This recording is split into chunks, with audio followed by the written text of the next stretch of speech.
You're live. Perfect. Can we slide that over here if you don't mind? We can pass it around as needed. All right, and somewhere else. All right, good evening, everyone. Thank you for joining us, the Mayor and Council. 9th, 2026. We're joined by the Planning Commission to discuss an initial discussion on the auxiliary dwelling unit requirements that have been laid out in the state of Maryland. They're related to Senate Bill 0891 and House Bill 1466, and the requirement that all municipalities and county governments adopt auxiliary dwelling unit legislation in their code and zoning before October of 2026, so October 1st, 2026. With that, since we have a lot of people here at the table for the public record, we're just going to go around clockwise and introduce one another. Go ahead. Pete Cosby, Planning Commission. Austin Purnell, Planning Commission. Eric Becker, Planning Commission. Janelle Gerthofer, Planning Commission. Logan Hall, Planning Commission. Steve Green, Council. Matt Storer, Planning Commission. Jack Morris, Council. Shanika Nichols, County Commission. Jay Mayer, Urban Council. Duke Chandler, Planning Commission. Sergeant Don, Food Service. Dave Jackson, Town Attorney. Mary Boland, Town Administrator. Ryan Ferenczi, Acting Planning Director. Emily Morris, Legal Counsel for the town. Perfect. And then you want to take that mic and spin it around so you all have that as well. All right, so if you look at page 47 of the work session packet, you'll see the email where I referenced the Senate bill and the House bill that are requiring us to undertake this addition to our code.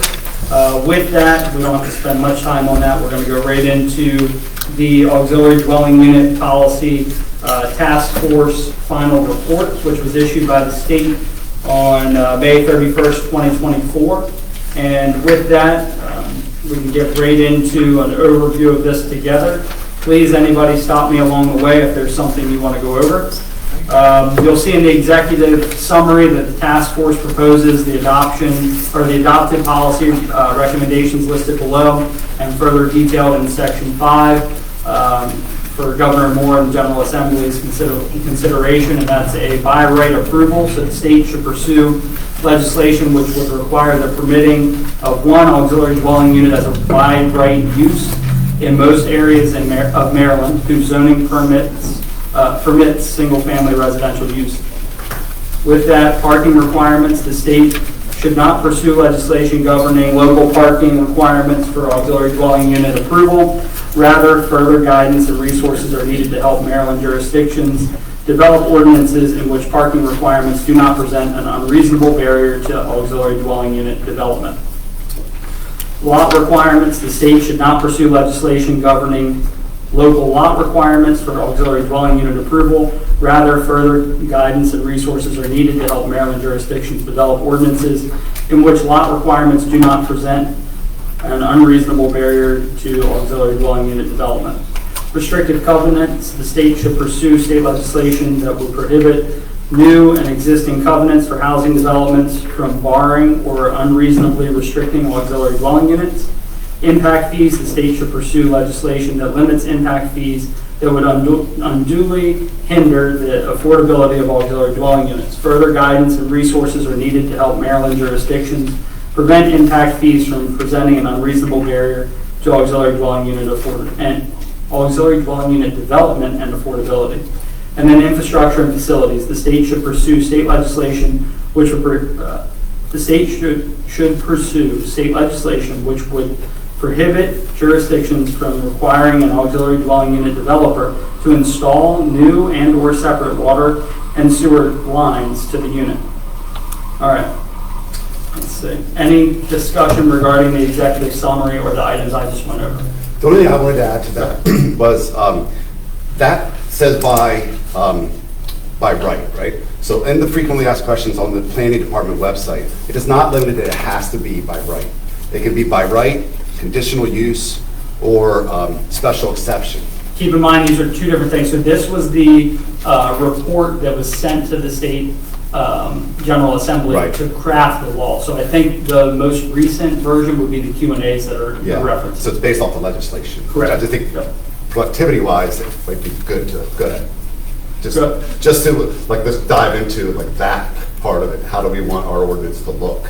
I just didn't know the familiarity. I know we gave everybody homework, but I wasn't going to put everybody on the spot. Right. I did see some emails asking for some information as early as today, so I know that different group members have different understandings of what's in front of us. Sure. But we can certainly, if the group feels that they are abreast enough, we don't need to belabor the point, we can get right into the substance. But by right, I mean, you're saying it should be a conditional use or? Yeah, so I mean, I don't, like the mayor's point, I don't want to Go ahead. shortchange you, but This is a group discussion, Yeah. so if the group feels that we are comfortable enough to begin rolling up our sleeves and everybody's done their homework, Well, then I don't need to waste my voice on that. Well, that's something new and opposed to what we're saying here by right, so that's important for us. to know. yeah, so I think it is important to know because, you know, and I know where you know, your position on it too, is, you know, by right is, Absolutely. right, Right. goes right through, basically. And I think that could be a comfort level thing on that. Are we happy with by right, or do we want to add a hurdle to it where it allows case-by-case basis review of each one, where maybe it's a BZA gets to take a look at it? And that's kind of like where I was coming from this, coming in tonight. Like, I wonder if, how do we feel about that? Where we at least we do have the ability, according to the past legislation, to do that. It doesn't have to be just by right, where it's anything goes. There are obviously some rules in the framework of it, but, That's so, important to know.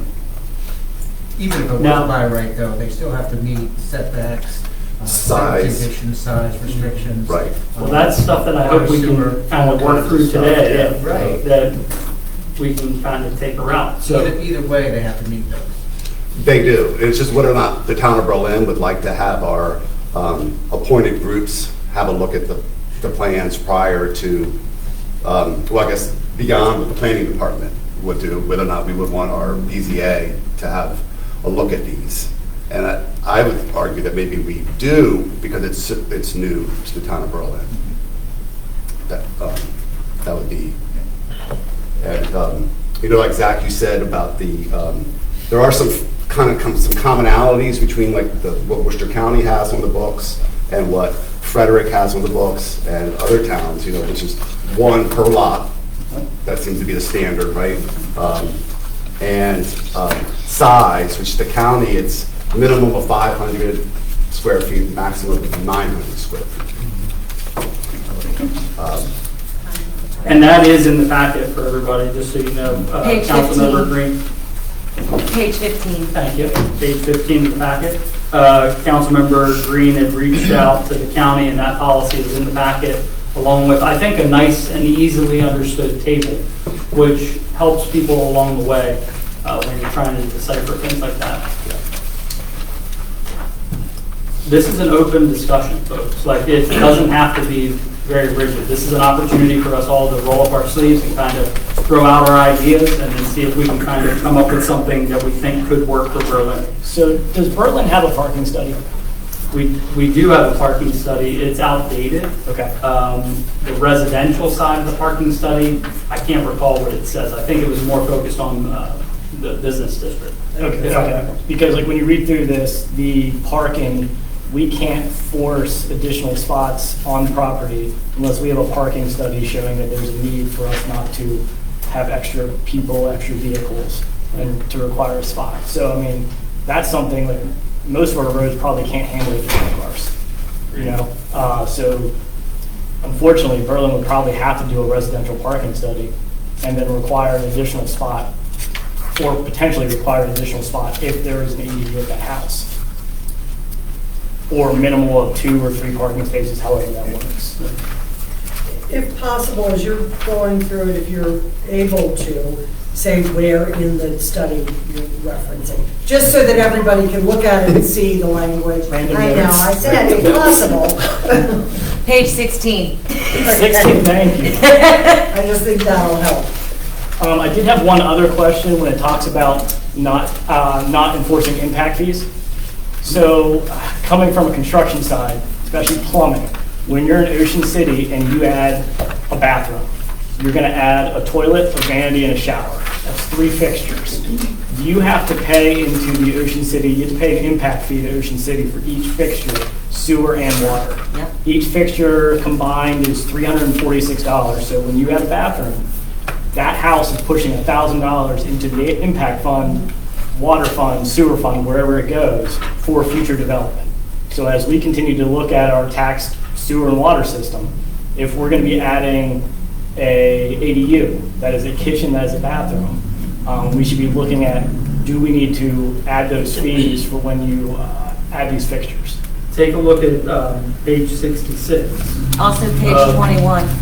Well, in particular, page 66, where this came from Worcester County. And what they have, if I'm understanding this correctly, is that to exceed 600 square feet, an additional 10,000 square foot sewage reserve area, or an EDU is required. So we can set a level, I think.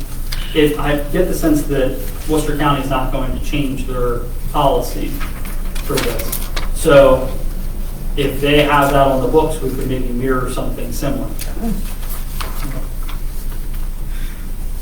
Yeah, now I would say that was kind of my thought process too. Again, I'm not going to talk anymore after this, but that was my thought process, was really to kind of follow the county, because the county, the ADU policy of the county was in place prior to the legislation. And they got it confirmed that it was not too restrictive once the legislation was passed. So not that we should always take what the county has, but it is a good baseline. And then if there's something that we wanted to tighten up for the town of Berlin, certainly something to explore. Also, Mayor, if I may. Go ahead. You just talking about Ocean City, but Berlin is unique in its proximity to the town of Ocean City. How do we keep Ocean City workforce housing out of here with these ADUs for short-term rentals? Well, we do have a short-term rental policy, so I think that that can cover some of the short-term rental side of things. I don't think that we're looking to adjust that. Is that, I mean, legislatively, I don't think we're looking to.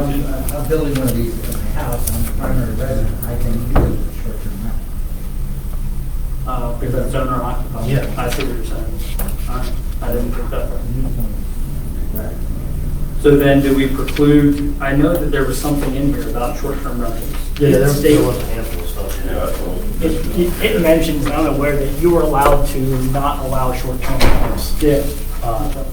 St. Michael's, I was reading, pulled up their code, they don't allow adult ADUs actually, no short-term rentals whatsoever. I think that's Which is probably a smart. interesting. And a lot of the Delaware cities, things are heading, if they haven't already, they're heading that way. And I mean, if our intent here was that good, is infill is our favorite buzzword in this town. And affordability. Annexing, so infill, affordability, aging in place, that doesn't apply to short-term rentals, that applies to residents. Okay. So if that is our direction we want to go, I didn't think I would say it, but I agree. And of course, you know, the owner occupancy thing too, one thing I mentioned, this one or another, to preclude, you know, investor types, it's gotta be, we gotta hammer the owner occupancy thing as well, so you don't have, you know, two tenants, so to speak, on one parcel also. Agree.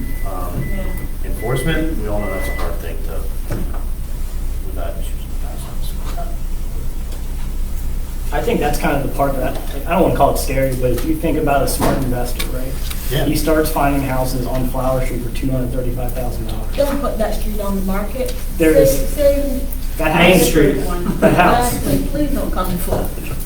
but that, I mean, that's what I'm afraid of. I mean, you look at some of these houses that are affordable, and all of a sudden they can get two residences there in an R1. That's an income opportunity that's just going to drive the pricing Well, through the roof. yeah, and, sorry, but yes, on Flower Street, but there's lots, I don't know, Burley as well, I mean, they're skinny, but God, they're what, 200 yards deep, some of them? I don't know. I mean, They go way back. they're Yeah. shotgun style, and you can fit.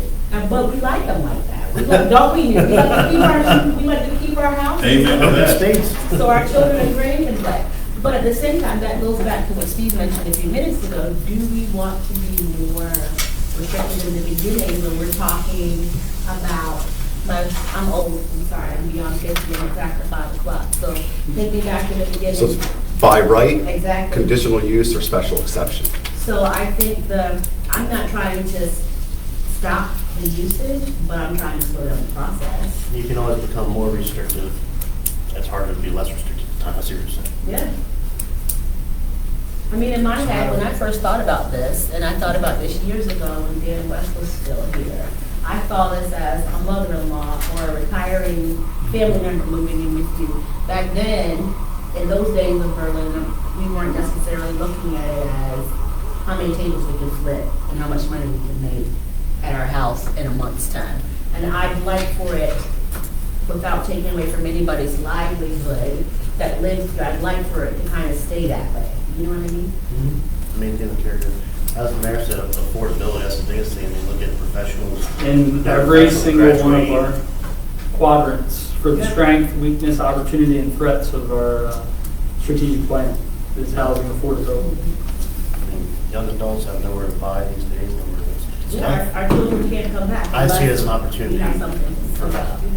And then flip it, transfer it in the back, and, ease in place, and all this. Stop saying that out loud because my children are listening.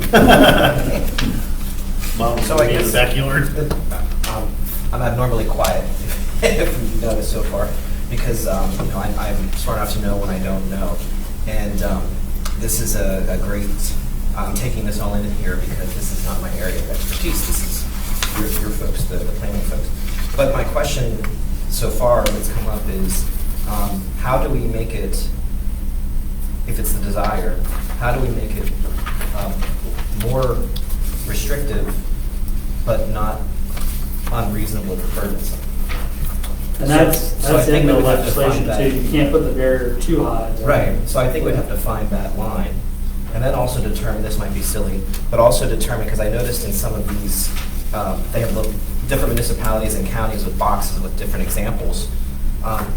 It appears that it's not all the zonings in these places have allow this. So are we looking R1 through 4, are we looking at any business, that type of thing? And then my third just comment right now is that term affordable housing is just such a confusing term for me. And I thought in our strategic planning discussions, we didn't put it officially in there, but I thought we were going to kind of veer to saying attainable housing. I can't recall. That's been the. But can we, like, I think. Because affordable, Because we've different- already discerned Yeah, that it's affordable is different for something $400,000. else. It just, everybody has a different affordability. But anyway, that's just my little housekeeping. Do either of these policies that we've been looking at, I've been trying to see if there's anything that boxes us out on owner occupancy. I haven't seen it yet. Yeah, for short-term rentals, it says that an unreasonable limitation does not include a limitation on the short-term rental of an accessory dwelling unit. So, No, I'm not talking about that. I'm saying, like, is there anything from the state level that precludes us from putting a restriction on the property that the ADU, in order to have it, must be owner occupied? They actually say that they encourage it. Okay, that's good then. Yeah, I didn't. What'd you say, something you said? I'm looking at 27 and page 28 with your rental licensing program also addresses some of the things you guys were just discussing. Yes.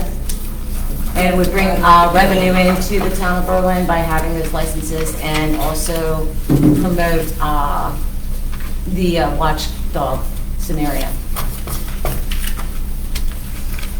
One line that I highlighted on going forward is STRs do not provide a long-term solution to the housing shortage. That right there kind of stood out to me. And Matt can maybe speak to this as far as the construction side. It's not just affordability is tough for the person who wants to live there or rent it out. Building them is not going to be cheap.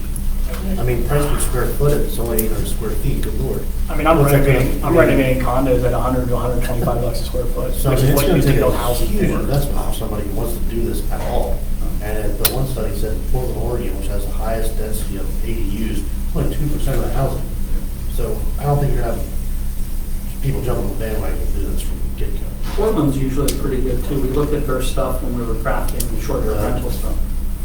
I think that we also have to consider that there are a lot of buildings that could be, or are in use for that purpose in town. Like, there's a lot of existing ADUs, like. There's some, I don't think there's a ton, but I know where most of them are, but, the problem with this scenario here in the state legislation doesn't think about it as far as, nor do they really care about these, or how you feeling, but,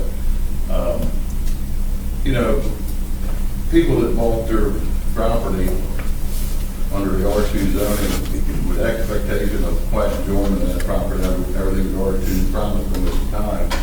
Now they've got to trust their neighbor to be a good landlord.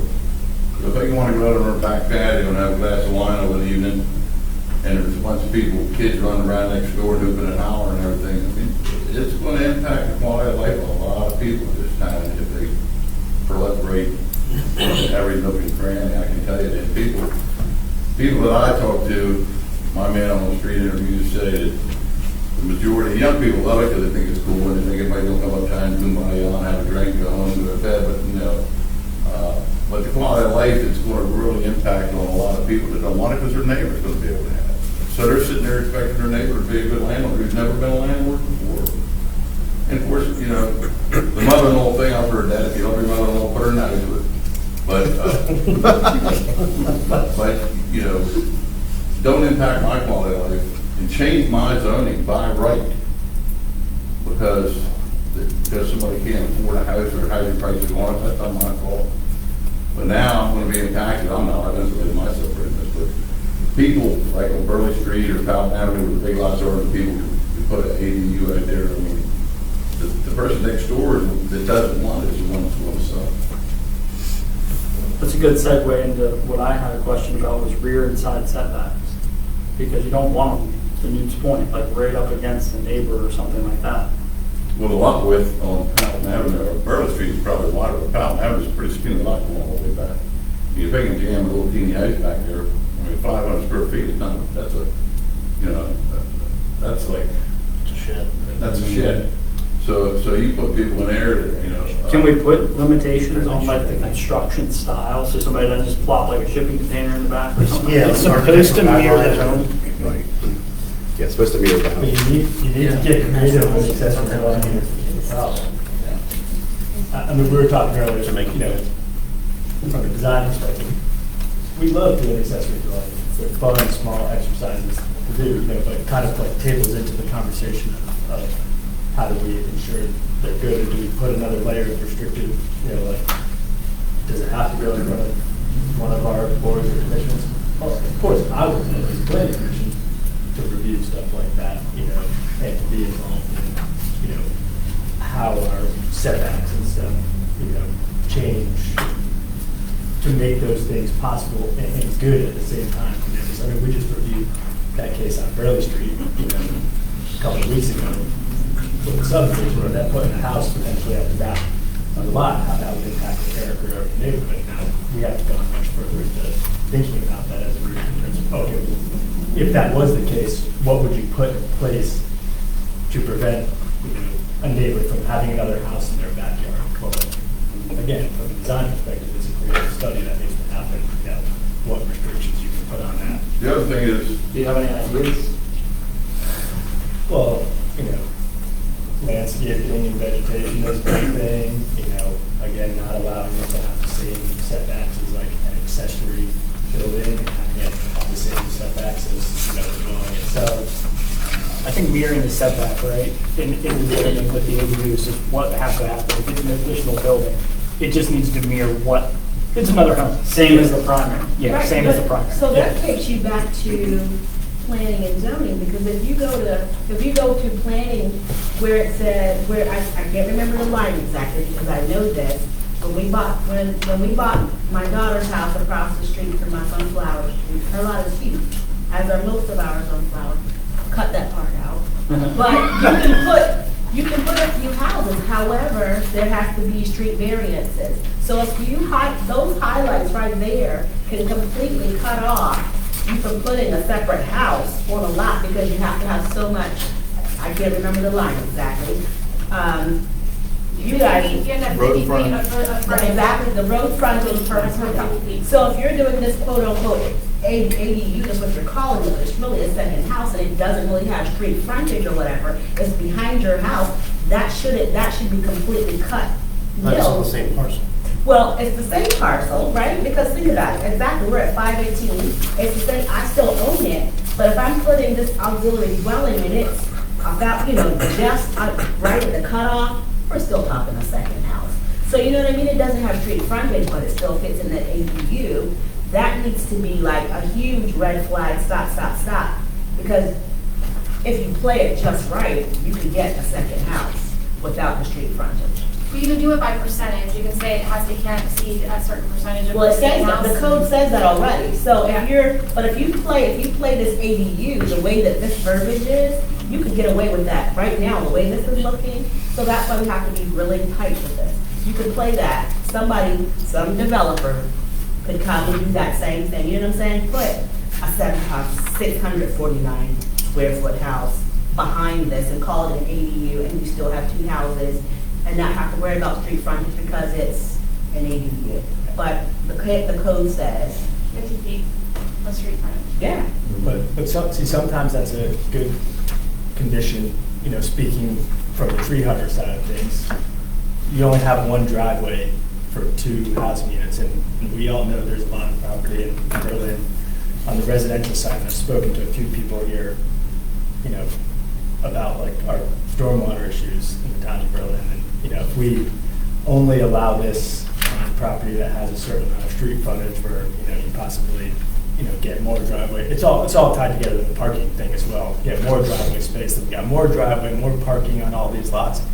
And if we have some way to allow these without basically requiring people to pave their whole lot, you know, I know there's a lot of lots in town already that are like that with an accessory building in the back, and then you look behind the house and it's like all paved dirt, gravel, you know.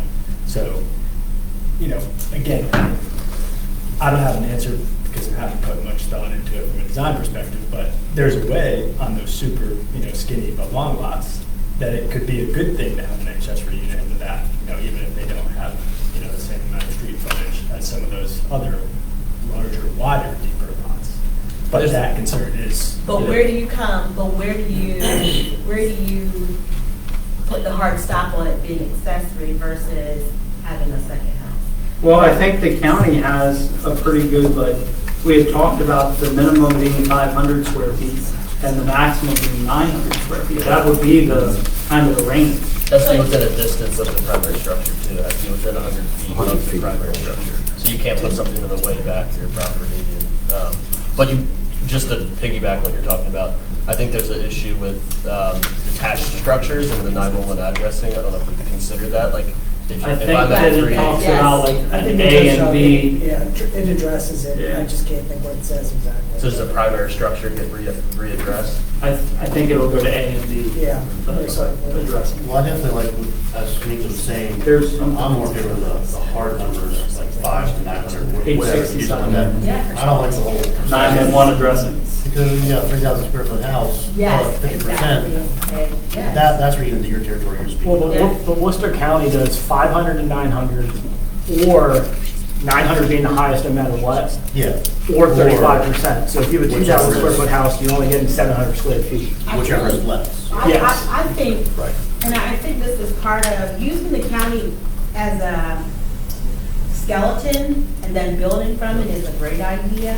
But I think the part that's hard for me is Worcester County is a county. And they can be vast and huge places. Like when you're thinking auxiliary units, they're probably thinking a 7-acre farm and you can put a second whatever. And we're talking a 1/4 acre lot. You know what I'm saying? I think 900 square feet to me even, that's a decent sized first house. That's big.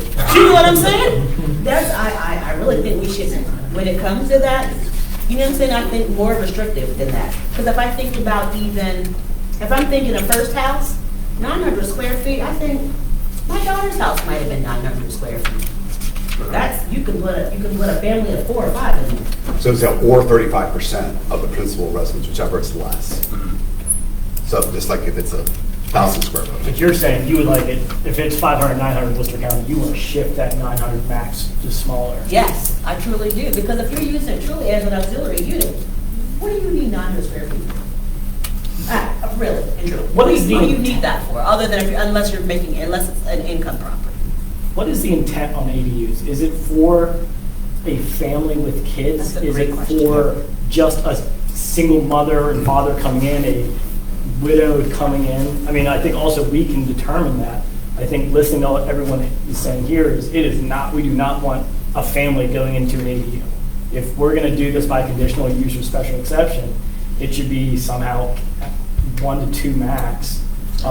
It does say on page 11, it does say that the intent is small 1 to 2 bedroom households, but it doesn't really go much deeper than that. I just, all But I'm 2 saying is bedroom tiny certainly houses is implies that all it could be parents and a child or 2, or, Can yeah. you restrict that to just being 1? You can also, yeah, The county you also does. restrict it, also maybe not saying you can have 2 people who are unrelated, it has to be related people, I've seen that in some codes, not this specific kind of code, but you can say, you can't have like unrelated people staying there.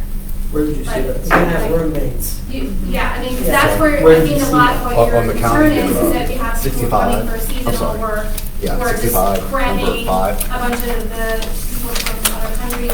The J1s. The J1s, Right, that's what it's right, called, right, yeah, right. a bunch of J1s, like there are a bunch of. Or unrelated college people. students or Yeah, whatever. That says one accessory apartment per permitted existing single-family dwelling. I think should we limit it to 1 bedroom to kind of tackle? The county uses it as apartment throughout, the terminology, I guess.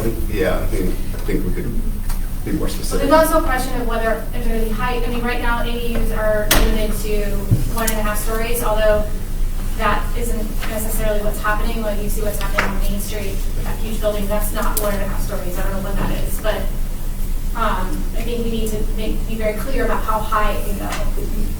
Maybe 1.5 at a specific height or something without some kind of variance for review of the Board of Appeals. Will ADUs be subject to all fire codes and other Well, I would think building they have construction? to be. Yeah, but you don't want it to be overbearingly tall, like.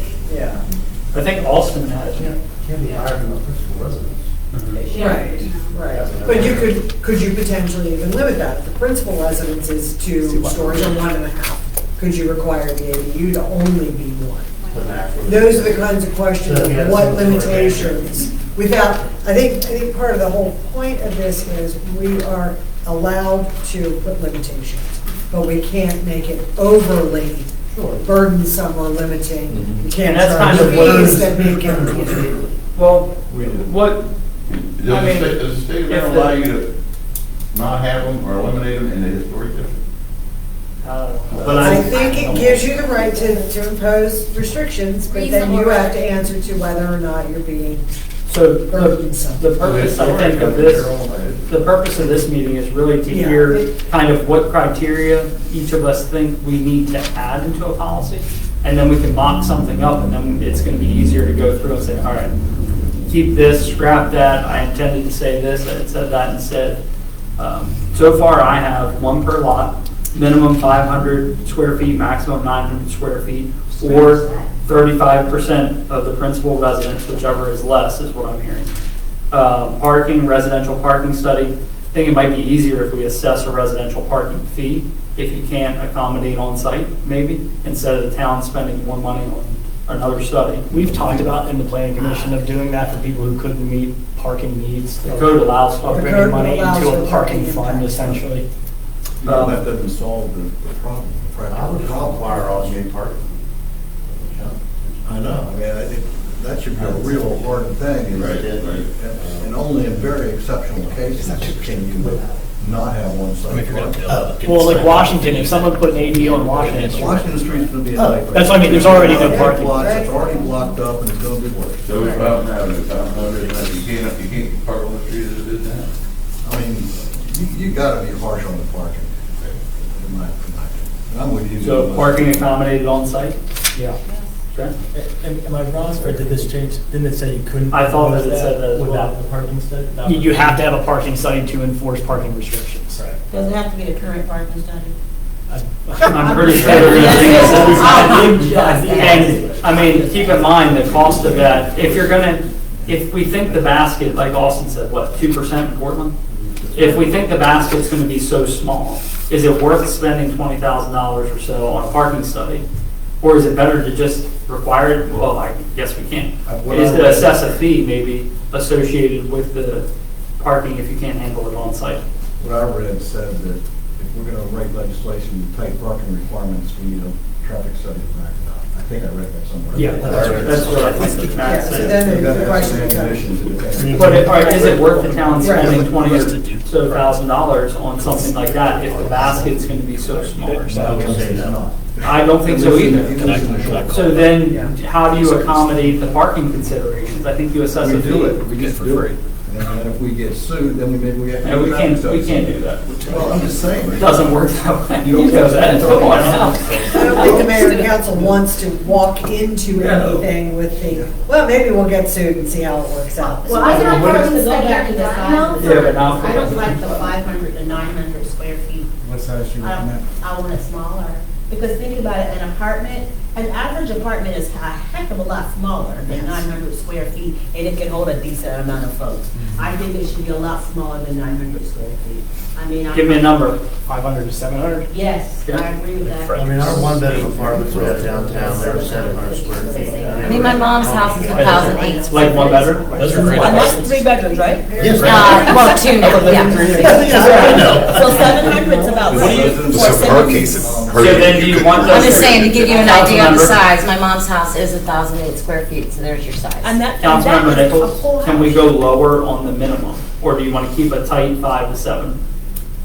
You want to be careful you're not getting into tiny homes. I think we need to worry about quality of life. I know. And I don't know if there's a legal definition of, I don't, it stops being a tiny home. and- I've never lived in something that's 500 square feet, so I don't know how tight that's going to be. Well, that's a 1-bedroom apartment.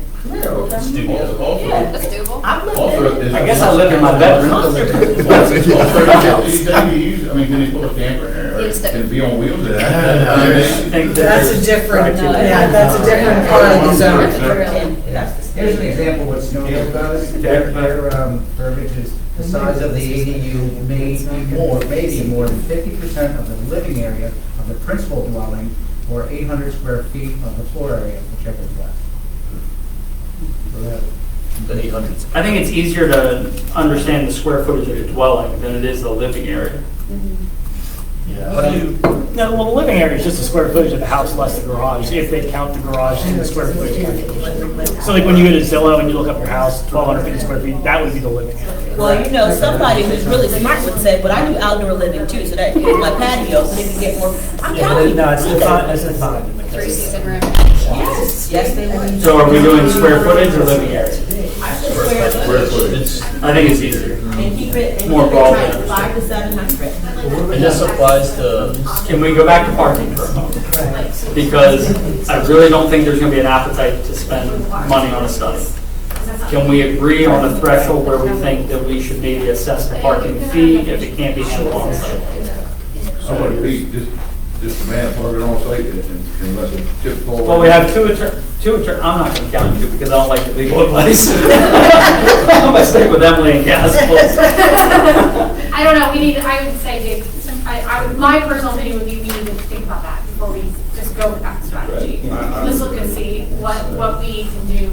So we'll to make it revisit difficult, parking. and at least it's maybe it's as simple as saying, if you don't have to have parking on site, or you have to get a variance, or some kind of exception from the Board of Appeals. It's so that always, you don't- it's always better to ask for forgiveness and permission. Can we put the burden Maybe we're on trying to the teach person that ourselves wants to better have than the that. ADU? That's what I'm Like, saying, right. like, if you don't have parking on site, Better than you need to that. have go to the, I'm just saying, I haven't researched this, but this would be my thought. If we want to restrict it, we say you have to either have it on site in one spot for ADU, or you can come and show that you have a hardship that warrants you. Hardships having are on- used too much, I think. What Whatever, about there'd like be a a state- micro parking plan? Can we do that? Well, my thing Like if is- Yeah, I we mean, wanted to you put could one at do- his house, that it would Well, require him to see, do a if there's parking no- study of Main Street, Cotton Yeah, Avenue. if you're on a street that You know doesn't what I have mean? residential The parking. property owner to do the study? I mean, but it doesn't have to be a vast study, it could just be what's parking availability and, I think maybe we can limit it to streets that do not have actual parking on the street, because that's, like, you know, like Main Street doesn't have parking on the street. So nobody on Main Street would be able to do it, like, Well, Case Point Mountain Avenue has a long lot, they don't have any parking on the street at all. yeah, the streets that don't have any parking, you can say you don't have, you can't do that. Stop someone from. Unless you can accommodate them on. Because there's no parking anywhere nearby, Yeah, right, so like, exactly. Administrative. You have to have outside. Bigger than that. all right, so we're gonna have to put our heads together on parking. Anybody that wants to do some homework and come up with like some ideas about parking, pass them along, you can send them to me.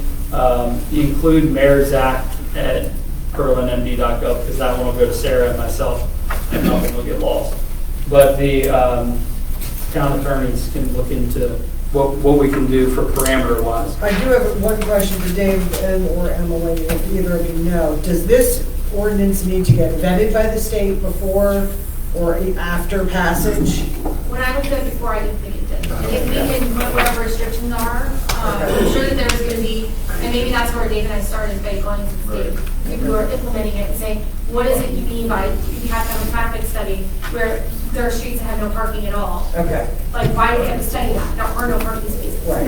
Okay, I was just curious. Then if I have real quick, Go ahead, Councilmember. The detached garages, many of us have them, and those spaces above, those spaces above, if they tend to use those, we are considering that, quote unquote, an ADU. Is that fitting, is that gonna be verbalized in all of this? I would think it would need to be. It's either internal or external buildings.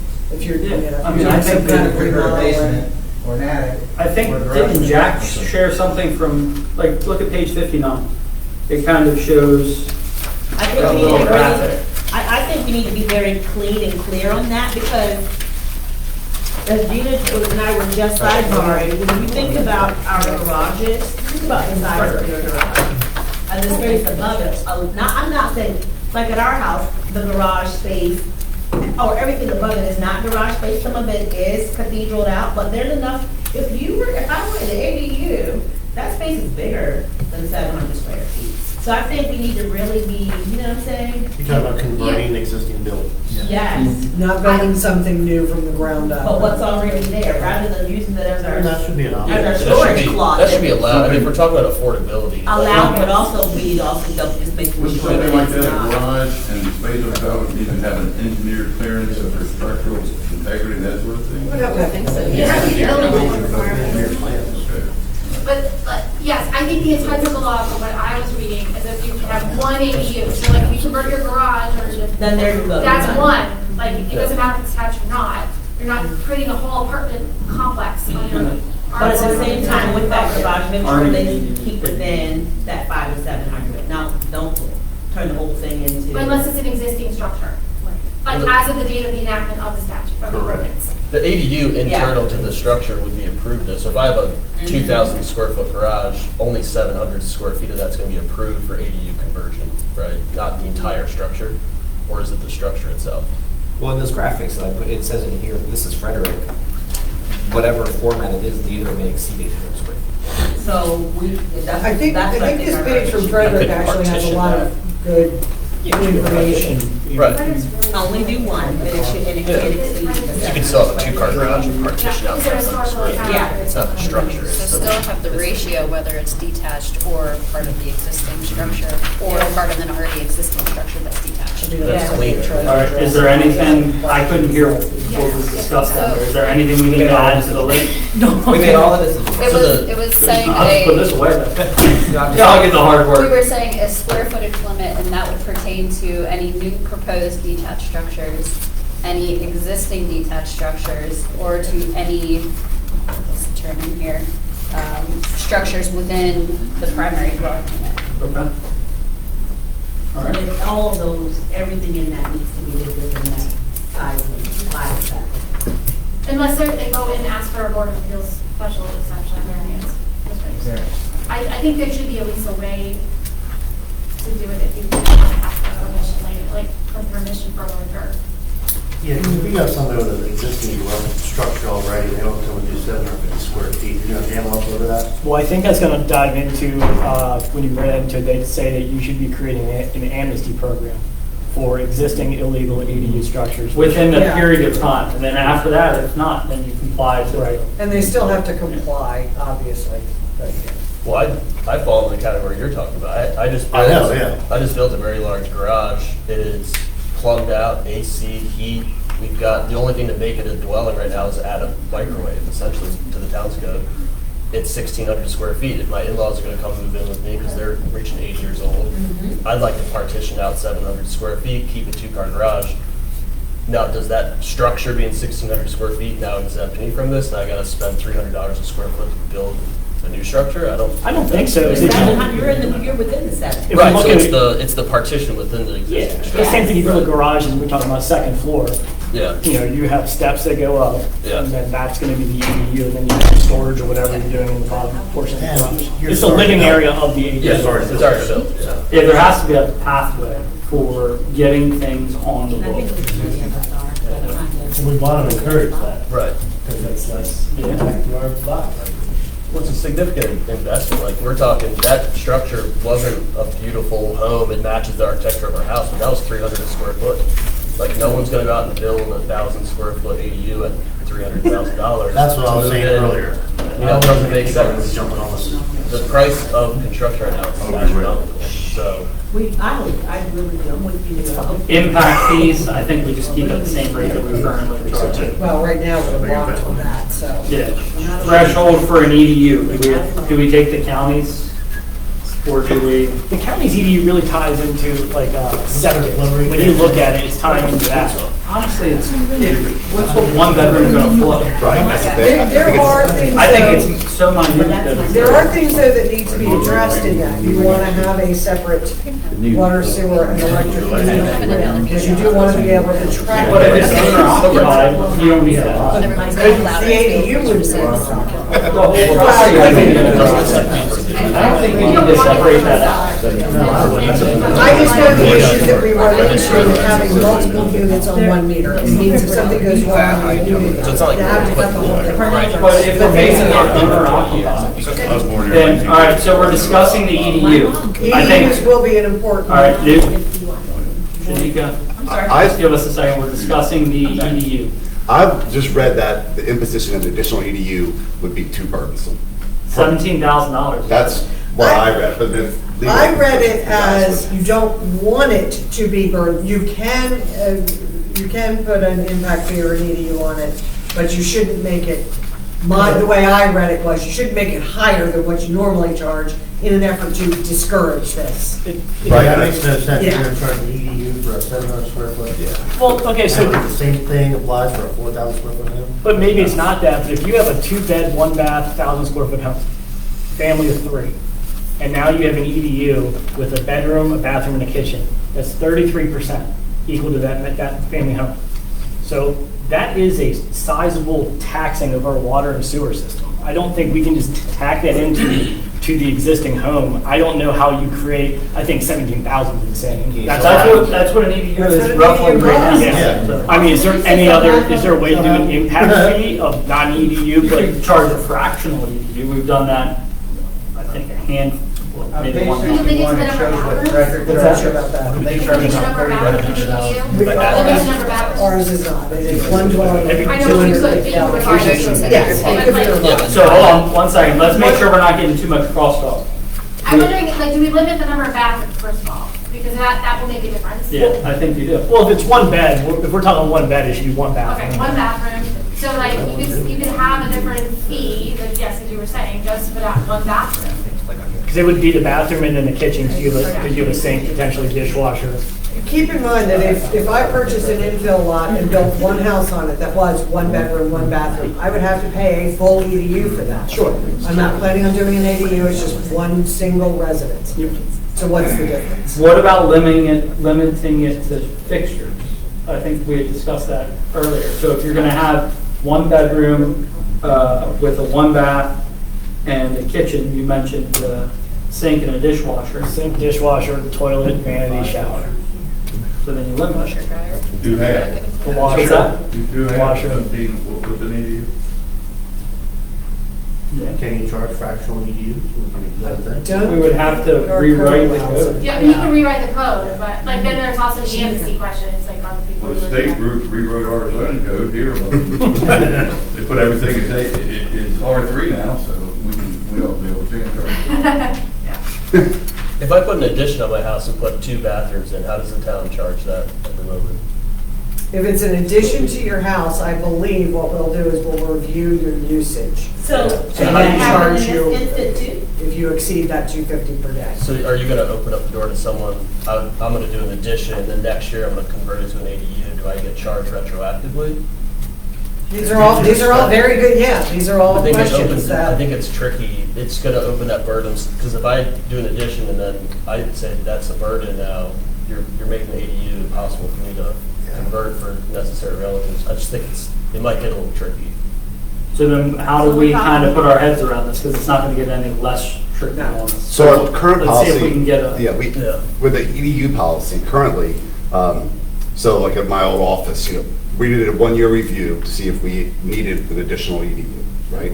Do we apply our current policy to this? Yes. Where we monitor for a year. it does apply to residential. So you're saying based on usage, right? Where if you go a year, and then, I guess, When you renew your license for an ADU, how good is the record keeping of the, like, if you pulled up someone's house flow? and their usage? Much better now. Oh, that's great. We can tell you So, I how mean, much you used and when. Could we make? You took a long shower, we know. Somebody was up at 2 o'clock in the morning, that's feeling real good. Yes. I can do that at my house. No, I hear you. But you're exactly 12 people that shower at midnight. Could we make that part of the renewal process of your permit, your license? I like that idea, honestly. You're monitoring usage in the beginning. So it's- Going back and So hold on, basing it let's make sure I can hear Matt. So instead of having this additional fixture or partial EDU, when you go and renew your license every year or whatever it is, the town, when you submit your application, the town reviews your usage. And if you're over, can you not renew it until you buy a partial EDU, whatever it turns out to be? And that way, we're not putting that burden initially. And then we can use real-time data to say, yes, we're fine, or no, we're not fine. What about making the partial match the flow? Is that kind of what you're saying? Yeah. So rather than rewriting what the partial would look like, you're going to then pay the percentage equivalent equal to whatever your additional flow is. Is that what you're saying? That, or you make it 0.25, 0.5, 0.751, whatever.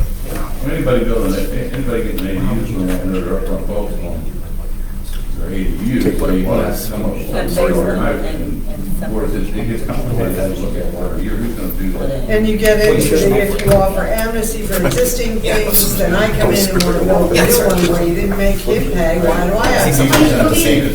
Can we look and see like what a one bedroom, like 800 square foot, let's see what their usage is, like if there aren't any in town and see, like, do that against.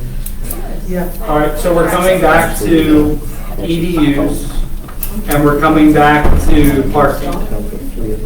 We are in agreement, no short-term rentals in auxiliary dwelling units.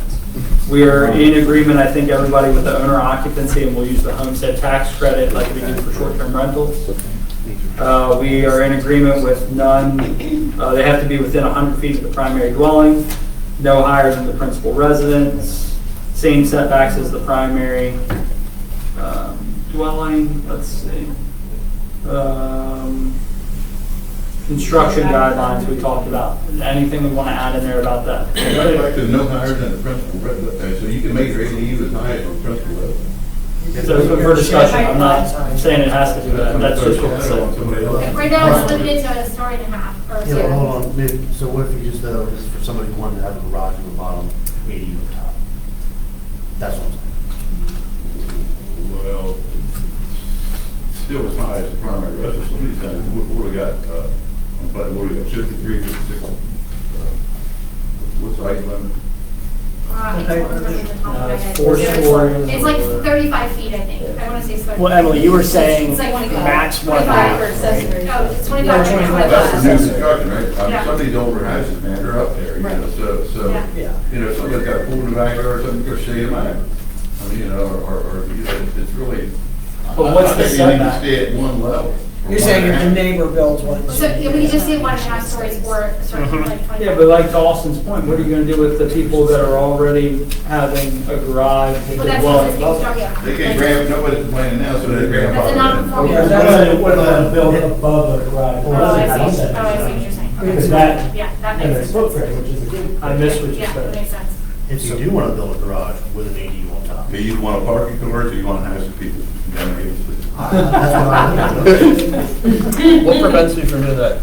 I mean, I'm not trying to like be devil's advocate, but I could build a garage, put a wood shop up top, convert it to an ADU. I think it's difficult to put restrictions in there. If you say like 1.5 stories, I mean, if the ADU. Because you have your rear setback. Right. As a guide on page 60 of the packet, Frederick's, I think it's still Frederick, well, this is new construction, but it cannot exceed 25 feet in height or the height of the primary residence, whichever is less. I don't know what 25 feet high is. Is that a story? Does the town restrict accessory building height as it is? Thanks. You know? Does the town restrict accessory building height as it is? Can accessory building be the height? Yes, 25 feet Oh, really? or So 1.5 stories or I think that's 25 feet. So think about this, think about the stormwater portion of this, how the increased height's going to change the input, yeah. I mean, I'm not saying we go with Newt's shadow study where you're checking to see how much shade you get in your yard, but if you're thinking about the stormwater part, which I know hits Jack close to his heart and Jesus too, when you're thinking about those things, the taller the building, you've got to take the stormwater parts too, so think about those parts, right? So can we Well, put, the taller the building. Or the increase, With the We're putting impervious stuff on surface top that of you're a creating. building that already Yeah. exists. Yes. Reduces the stormwater. and the impervious, yes. so do we put lot coverage limitations on properties? Well, but if somebody puts a shed that's 500 square feet, I don't think it takes long to hit a 500 square foot shed, does it? Or is that pretty big? I think if you're gonna put 2 cars in it, you're probably, We're you're giving me like a. A 500 square foot shed? All